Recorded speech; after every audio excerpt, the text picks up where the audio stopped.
दोस्तों आपका आज यानी 4 जून 2021 के इस मार्केट एनालिसिस के वीडियो में जिसमें हम एनालाइज करेंगे कि 4 जून को अलग अलग पार्टिसिपेंट्स ने, रिटेल क्लाइंट्स ने, एफआईज ने, डीआईज ने और प्रोज ने क्या क्या ट्रेड लिए और मंडे को इसका क्या आउटकम हो सकता है, बाजार किस तरीके से मंडे यानी 7 जून को किस तरीके से ट्रेड कर सकता है। तो चलिए देखते हैं रिटेल क्लाइंट्स का डेटा। सबसे पहले तो रिटेल क्लाइंट्स काफ़ी अच्छी बुलिश पोजीशन लेकर के गए हैं। डीआईएस जो हैं फिर से पिछली बार की तरह खाली 81 कॉन्ट्रैक्ट्स में ट्रेड करके गए। तो बड़े फनी कमेंट्स आए थे दोस्तों। तो जो लोग थोड़ा सा ह्यूमर लाइक करते हैं प्लीज़ एक बार पिछले वीडियोस में कमेंट जरूर पढ़ना। लोगों ने बहुत बढ़िया बढ़िया कमेंट डाले। एक कमेंट मुझे जो खुद को पसंद आया, it may not be the best but मुझे सबसे अच्छा वही लगा। आप बताइएगा आपको कौन सा अच्छा लगा। मुझे सबसे अच्छा वही लगा कि जो एक लॉट डीआईएस ने शॉर्ट किया था तो एक भाई ने उस पर कमेंट डाला कि तुम मुझे भूल जाओ, ऐसा मैं होने नहीं दूंगा। तो वो सुनील शेट्टी वाला जो कमेंट था वो मुझे बड़ा पसंद आया, उन्होंने जो डाला था। So I really appreciate. I am sorry जिस पार्टिसिपेंट ने डाला था मैं उनका नाम भूल गया हूँ, but I really like your comment. और एफआईज का जो डेटा है वो पूरा बियरिश आया है और प्रोज भी मोस्टली बियरिश ही आए हैं।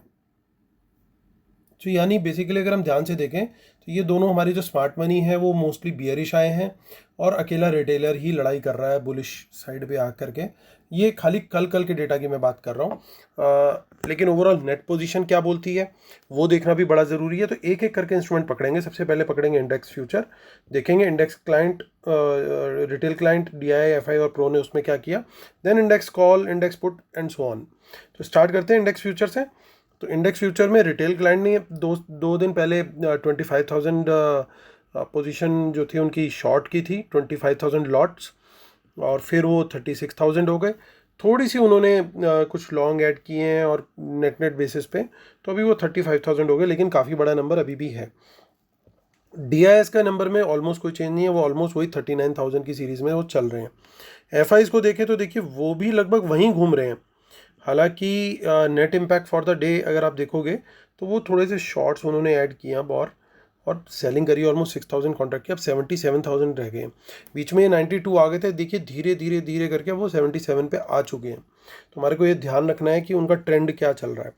प्रोज को देखें तो प्रोज ने अपने शॉर्ट्स निकाल दिए हैं, तो यानी प्रोज भी कहीं क्या कुछ सेंस कर रहे हैं। एफआईज अपने शॉर्ट्स घटा रहे हैं और सॉरी लॉन्ग घटा रहे हैं और प्रोज जो है वो अपने शॉर्ट घटा रहे हैं। तो ये स्मार्ट मनी की डायरेक्शन एक जैसी होती हुई दिख रही है। इंडेक्स कॉल को देखें तो रिटेलर ने काफ़ी अच्छी बाइंग करी है, जिसके चलते उनके जो कॉल शॉर्ट थे वो काफ़ी कम रह गए, अब 22,000 रह गए हैं। और एफआईज के पास आए तो एफआईज ने भी अपनी कॉल जो है वो थोड़ी घटाई है। उन्होंने काफ़ी लॉन्ग भी ऐड किए, कुछ उससे ज़्यादा, लेकिन थोड़े से शॉर्ट ऐड किए। उनके पास 89,000 कॉन्ट्रैक्ट अभी भी इंडेक्स कॉल के लॉन्ग है एफआईज के पास। प्रोज को देखें तो प्रोज अच्छे से कॉल राइटिंग करके गए हैं, यानी ये पूरी कोशिश करेंगे कि भाई मार्केट की जो अपसाइड है वो कैप्ट रहे। क्यों ये नंबर हुआ इतना?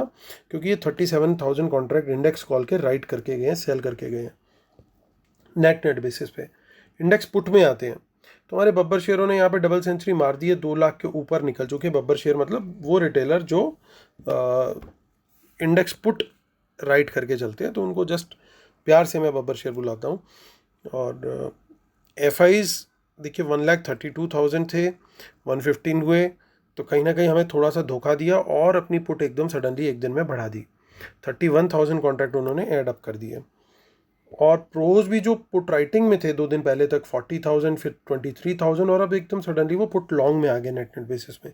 यानी पुट शॉर्ट में सिर्फ एक ही एंटिटी है इस समय, एक ही पार्टी है, वो है रिटेल क्लाइंट्स।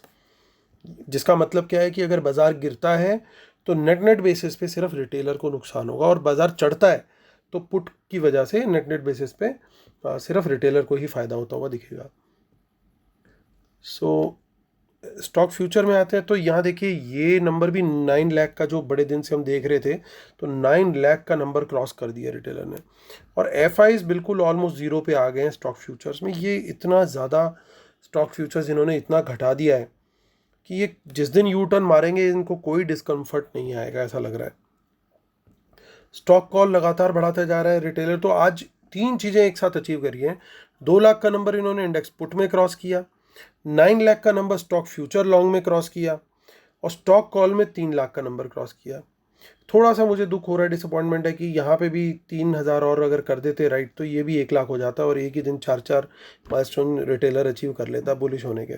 तो ये आज का डेटा है, अभी तक समरी दिख रही है। अभी हम एनएसई की साइट पे चलते हैं, वापस इस शीट पे आएंगे और कुछ इंटरेस्टिंग पॉइंट्स आपके साथ शेयर करेंगे।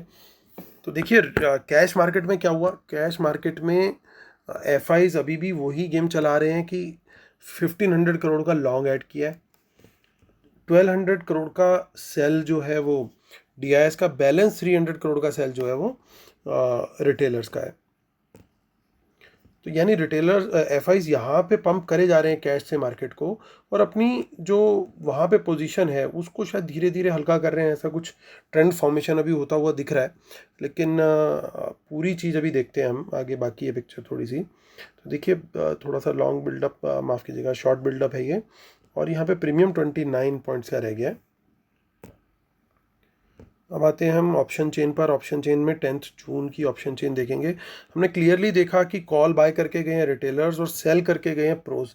तो अगर मुझे एक लेवल अगर देखना होगा तो सबसे पहला लेवल तो रेजिस्टेंस का ये है, जो कि काफ़ी बड़ा रेजिस्टेंस का लेवल है, लेकिन उससे ज़्यादा थोड़ा सा स्ट्रॉन्ग जो है वो मुझे दिख रहा है 15,800 का।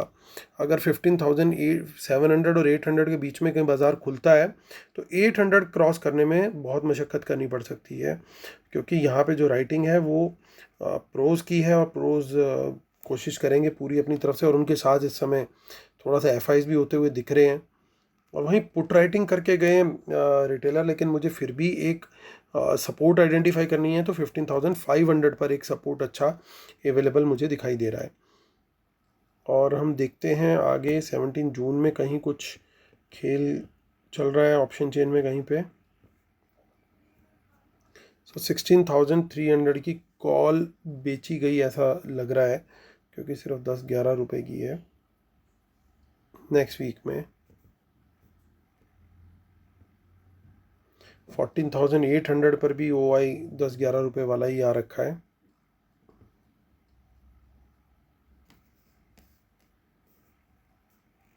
$14,600 पे भी थोड़ा एक्शन होता हुआ दिख रहा है। 24 जून जो मंथली हमारी, वो मंथली भी चेक कर लेते हैं हम।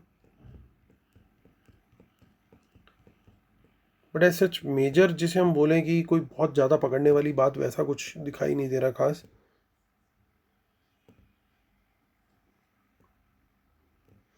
नॉर्मल ही लग रहा है मुझे डेटा। जो हिडन गेम इनका चल रहा था वो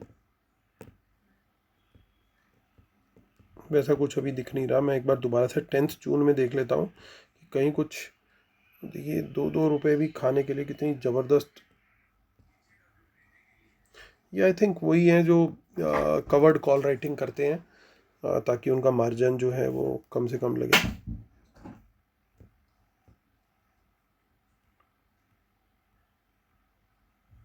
चलिए आते हैं हम बैंक निफ्टी की तरफ चलते हैं। तो बैंक निफ्टी हमारा जो है वहाँ पे भी शॉर्ट बिल्डअप हमें दिखाई दिया है। प्रीमियम यहाँ पे बना हुआ है, that is a main thing. और एक बहुत अच्छा सपोर्ट लेवल है बैंक निफ्टी का 35,200 के आसपास का, जिसको बार बार, ये स्पॉट लेवल में है, जिसको बार बार बहुत अच्छी सपोर्ट मिल रही है यहाँ से। और देखिए कॉल राइटिंग क्या ज़बरदस्त करके गए हैं 35,500 पे। तो इसका मतलब ये है कि कल इनकी पूरी कोशिश रहेगी कि बैंक निफ्टी जो है वो थोड़ा सा कंट्रोल में रहे, और इसके नीचे दबा के रखने की कोशिश करेंगे। लेकिन अगर इसके ऊपर निकल गया तो ये कॉल राइटर सर्टेनली ट्रबल में आ जाएंगे, और इनके पास मार्जिन जो है वो 350 रुपीज़ का है, यानी 35,850 तक they are under no loss situation. तो उसके पहले पहले ये लोग कोशिश करेंगे कि भैया हम बाज़ार को नीचे की तरफ घुमाएं। हालांकि राइटिंग आगे भी काफ़ी है, 36,000 पर भी है। और देखिए ये in the money put writing हुई है, ये सर्टेनली रिटेलर्स के द्वारा की गई है। और नीचे मुझे सपोर्ट देखना है तो 35,000 के ऊपर एक अच्छा सपोर्ट बन रहा है। हालांकि अगर बाज़ार खुलता 35,500 के ऊपर तो ये भी अच्छे सपोर्ट का काम करता, क्योंकि यहाँ पे जो पुट राइटिंग है ये भी काफ़ी स्ट्रॉन्ग है। चलिए आते हैं वापस कंक्लूड, नहीं एक सेकेंड, माफ़ कीजिएगा, हम अगले वीक की ऑप्शन चेन देखना रह गए हैं, वो भी देख लेते हैं।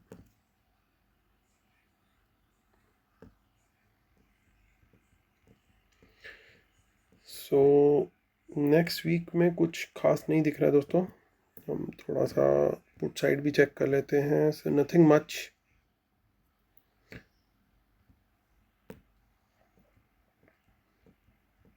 छुप छुप के आजकल बहुत खेल खेलने लग गए हैं लोग, क्योंकि इनको पता है कि सब लोग ऑप्शन चेन भी देखते हैं, सब कुछ देखते हैं। तो कुछ खास नहीं दिख रहा है दोस्तों यहाँ पे। चलिए आते हैं वापस शीट पर और करते हैं कंक्लूड, और डिस्कस करते हैं कि क्या रहेगी हमारी स्ट्रेटेजी कल की इन जस्ट अनदर 2 मिनट्स। सो पहले disclaimer, knowledge sharing is for educational purposes, these are not buy sell calls. Please consult your financial advisor before taking any action. Keep stop loss in system and trade. Bull market should not have opposite trend. Watch out for market impacting news. Respect the levels. Trade only on price action confirmation. Next Sunday का दोस्तों webinar है, और कल एक mini webinar लूँगा उन लोग के लिए जो लोग अभी ऑलरेडी एनरोल हो चुके हैं। उसमें एक BTST स्ट्रेटेजी मैं उनके साथ शेयर करने वाला हूँ एडवांस में। और आप लोग भी अगर इंटरेस्टेड है तो amitdhamija1@gmail.com पे मुझे मेल कर सकते हैं। क्रेडिट कार्ड से भी आप पेमेंट कर सकते हैं, उसके लिंक के लिए भी आप मुझे ईमेल कर सकते हैं। और बाकी मोड ऑफ पेमेंट्स नीचे डिस्क्रिप्शन में दे रखे हैं, और वेबिनार डिटेल भी नीचे दे रखी है इसी वीडियो के डिस्क्रिप्शन में। और ट्विटर हैंडल है अमित धमीजा 1, टेलीग्राम चैनल है market analysis with Amit Dhamija. चलिए दोस्तों, time to conclude. Overall data जो है वो जो डेटा फॉर द डे है वो बियरिश है, लेकिन ओवरऑल नेट बेसिस पे अभी भी FIs लॉन्ग पोजीशन होल्ड कर रहे हैं, कॉल में भी और इंडेक्स फ्यूचर में भी। तो दे वुड नॉट माइंड कि मार्केट कल गैप अप खुले या कुछ हो। तो उनके लिए सबसे बढ़िया स्ट्रेटेजी क्या रहेगी? अगर मैं FI होऊंगा तो मैं वैसे सोचता हूँ कि गैप अप अगर खुले मार्केट, और अगर वर्ल्ड मार्केट का थोड़ा सा भी सपोर्ट हो तो अच्छा खासा गैप अप खोलो, और गैप अप खोलने के बाद अपना डिस्ट्रीब्यूशन स्टार्ट कर दो। तो मेरी स्ट्रेटेजी दोस्तों यही रहेगी कि मेरे को अगर प्राइस एक्शन कन्फर्मेशन मिला तो मैं शॉर्ट साइड का ट्रेड जरूर देखूंगा एक बार। बेसिकली 2 रीज़न, कि एक प्रोज भी अब काफ़ी बियरिश टोन ले रहे हैं, और at the same time FIs भी अब थोड़ा सा डिस्ट्रीब्यूशन मोड में ऐसा लग रहे हैं। स्टॉक फ्यूचर तो वो ऑलरेडी डिस्ट्रीब्यूट कर रहे थे, और अब ऐसा लग रहा है उनका, क्योंकि स्टॉक डिस्ट्रीब्यूशन काफ़ी हद तक कंप्लीट हो गया है, तो अब वो थोड़ा सा इंडेक्स फ्यूचर में भी, अभी तक का जो ट्रेंड है वो यही बता रहा है कि वो डिस्ट्रीब्यूशन में आ गए हैं इंडेक्स फ्यूचर्स में भी। तो और ज़्यादा इससे एक ही दिन में 30-40 हज़ार का डिस्ट्रीब्यूशन मारे तो हमें थोड़ा सा अलर्ट पहले ही हो जाना चाहिए एडवांस में। तो मैं शॉर्ट साइड का ट्रेड देखने वाला हूँ मंडे को, अगर गैप अप खुलता है और मेरी अगर कोई ऑलरेडी लॉन्ग पोजीशन है तो मैं उसको भी प्रॉफिट बुक करने की कोशिश करूँगा अगर मुझे लॉन्ग साइड का मिलता है। हो सकता है एक बार पॉसिबिलिटी है कि अगर वर्ल्ड मार्केट तब भी पॉजिटिव हो तो हमारा जो डाउनफॉल है वो बहुत बड़ा ना आए। तो फिर एक छोटे पंट के लिए आई विल शॉर्ट, मतलब एक बहुत बड़ा हो सकता है ना मिल पाए हमारे को गेन, एक छोटा जो है ट्रेड हमें शॉर्ट साइड का मिलेगा, वो उसके लिए मैं रेडी रहूँगा। हाँ, अगर बाज़ार फ्लैट खुलता है तो भी मेरी यही स्ट्रेटेजी रहेगी, लेकिन नेगेटिव खुलता है तो मैं एकदम न्यूट्रल हो जाऊँगा। तब मैं बिल्कुल प्योर प्राइस एक्शन देखूंगा, किधर जा रहा है, जिधर प्राइस एक्शन जा रहा है उस साइड का ट्रेड लूँगा। यानी गैप अप के ऊपर मेरी स्ट्रेटेजी है प्राइस एक्शन कन्फर्मेशन पे शॉर्ट साइड का ट्रेड लेना, फ्लैट में भी शॉर्ट साइड का ट्रेड लेना based on price action confirmation. लेकिन अगर गैप डाउन खुलती है बाजार तो मैं दोनों साइड का ट्रेड ले सकता हूं, ऊपर का भी और नीचे का भी, जिस साइड की मुझे प्राइस एक्शन कंफर्मेशन मिलेगी। और प्राइस एक्शन कंफर्मेशन के लिए मैं सिंपल स्ट्रेटेजी यूज़ करता हूं। अगर ऊपर जा रहा, ऊपर का ट्रेड लेना है तो पहले एक हाई बनने देता हूं, फिर जब वो हाई ब्रेक होता है तो वहां पे मैं एंट्री ले लेता हूं। वैसे ही नीचे पहले लो बनता है, और वो जब लो ब्रेक होता है दोबारा सेकंड अटेम्प्ट में, तो मैं वहाँ पे शॉर्ट का ट्रेड ले लेता हूँ। तो मेरी ये सिंपल स्ट्रेटेजी रहती है प्राइस एक्शन कंफर्मेशन की, उस पर मैं ट्रेड लूँगा। तो दोस्तों ये मेरी स्ट्रेटेजी है फॉर मंडे। उम्मीद करता हूँ आपको मेरा वीडियो पसंद आया होगा। प्लीज़ लाइक करें, शेयर करें, सब्सक्राइब करें। Thank you so much guys, God bless you, take care, bye bye.